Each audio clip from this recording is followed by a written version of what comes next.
علیکم، آپ دیکھ رہے ہیں سٹی 11 نیوز پاکستان HD۔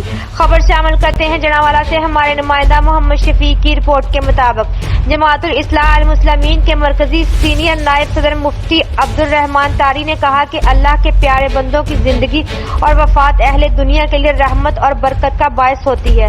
اللہ کے مقروب بندے اپنی زندگی میں گمراہ انسانیت کو راہ راست پر لانے اور اہل دنیا کا رابطہ جوڑنے کے لیے اپنی پوری توانائی صرف کرتے ہیں، تو وہی وفات کے بعد اہل اللہ کے مزارات اہل ایمان کے لیے رحمت اور برکت کا باعث بنتے ہیں۔ ان خیرات کا اظہار انہوں نے حضرت علامہ جمیل اصغر عطاری نقشبندی کے سالانہ عرس مبارک کے موقع پر منعقد محفل پاک سے خطاب کرتے ہوئے کہا۔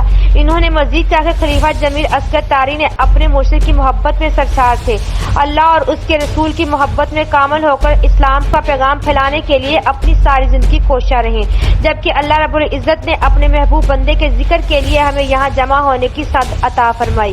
اس موقع پر فیاض العلی عطاری، ارشد گجر طاری، غلام مصطفیٰ طاری، سہیب ملک طاری، عمران ساجد طاری اور دیگران نے شرکت کی۔ مزید خبروں کے لیے دیکھتے رہیے سٹی 11 نیوز پاکستان HD۔